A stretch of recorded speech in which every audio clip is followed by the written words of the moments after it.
Welcome to Strategy Saturday. I'm Charles Carillo, and today we're going to be discussing what to do when a tenant moves out. Have you always wanted to invest in real estate but didn't have the time, didn't know where to find the deals, couldn't get the funding, and didn't want tenants calling you? Since 2006, I've been buying income-producing properties in great locations that provide us with consistent passive income while we wait for appreciation in the future and take advantage of tax laws while we're waiting. And unlike your financial advisor, we invest alongside our investors in every property we purchase. Check out investwithharborside.com. If you like the idea of investing in real estate, if you like the idea of passive income, partner with us at investwithharborside.com. That's investwithharborside.com. There's a process for landlords when a tenant moves out, and this process starts when the tenant notifies the landlord about not renewing the lease and their intentions to vacate the unit. This process will be different if your tenant is moving out because of not paying rent or they're being evicted, but if the tenant has fulfilled their lease and they choose not to renew, this would be the process to follow as a landlord. Once a tenant notifies the landlord of their intentions to move out, the first course of action for the landlord should be to send a move-out letter. This letter is restating the move-out terms of their lease and details the move-out process for the tenant and clearly communicates the landlord's expectations so the tenant can quickly receive their security deposit back. At the same time, let them know that they will need to schedule a walkthrough so you can review and discuss any potential damages together.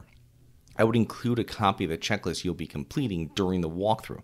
This way it is transparent what you are looking for, and the tenant will not be surprised when they get their security deposit back.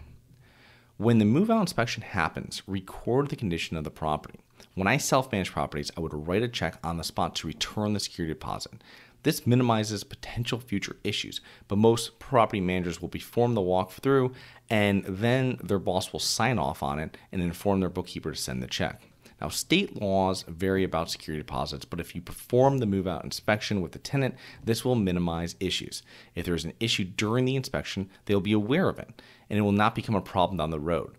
The problem with security deposits happen when there is a move-out, there's not a move-out letter and a joint walkthrough, and then there's a lot of unknowns, which will become problems. If you walk the unit with the tenant and there's a stain on the carpet, they see it, you tell them it will be deducted. They are aware of it being deducted right there.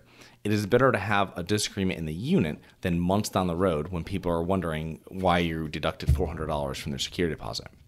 A final note, take lots of pictures before someone moves in, upon move out, and save and date them. In the future, you can show them what the unit looked like prior and upon move out. Most tenants just want the security deposit back and rather have it back quickly, even if it is a little less than they were expecting.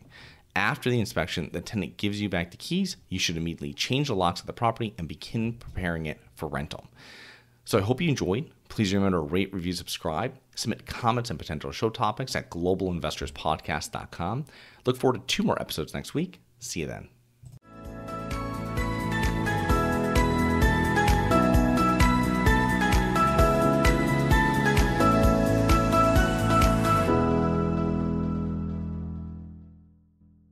Nothing in this episode should be considered specific, personal, or professional advice. Any investment opportunities mentioned on this podcast are limited to accredited investors. Any investments will only be made with proper disclosure, subscription documentation, and are subject to all applicable laws. Please consult an appropriate tax, legal, real estate, financial, or business professional for individualized advice. Opinions of guests are their own. Information is not guaranteed. All investment strategies have the potential for profit or loss. The host is operating on behalf of Syndication Superstars, LLC exclusively.